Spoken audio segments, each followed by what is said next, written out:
That's Jeff Gordon's car from that shootout practice is behind me. The guys are feverishly trying to work on it. Now, the backup car that they have chosen is the car that Jeff Gordon won at Darlington last year. So it is a winning car, and they're confident in the backup. However, it's not here right now.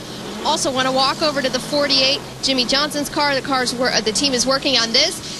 Chad Knaus has been on the cell phone back with the shop at Hendrick Motorsports. All those guys are going back into the shop, and he said their backup car is not here. It's back at Charlotte at Hendrick Motorsports, and they will be trailering it on a single trailer. We're not sure when. When I asked him when that trailer was leaving, he said, I don't know. I haven't figured that out yet. He's been on the cell phone just until a few minutes ago. Randy?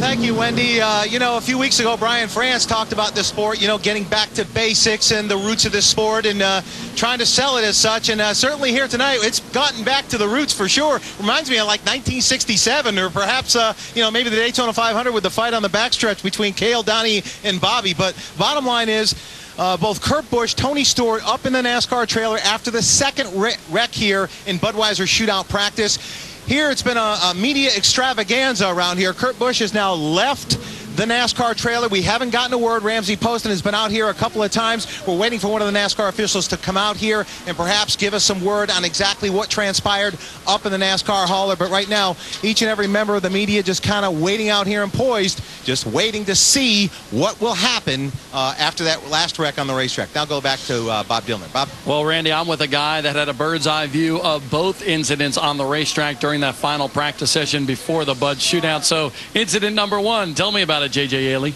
It was totally Days of Thunder. It was actually cool. I was on the radio just after I realized that I'd cleared all the accidents. I was like, wow, I felt like cold trickle. But, you know, I could see the 12 car go shooting the grass. And luckily enough, I was far enough back. I got the car rowed down before I got harpooned, like the 24 and the 48. Looked like they got caught up into it. And then the second one, you know, I was about 3 cars behind Stewart in the 11 car. And I just couldn't believe what was going on there. The two swung up. I guess they just ran in the back of each other, got each other going, and it was kind of funny. I'm sorry, but you know, it's practice.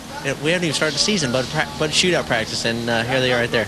So it's exciting out there. But you know, I guess this is all the hype that's built up for the Bud shootout. It's supposed to be exciting, and it's definitely done that. You kind of laugh because, you know, it's like, come on, guys, this is just practice. And I know that's a little bit of an editorial comment, but, you know, what is making all of this happen, JJ? I know. I think it's a full moon.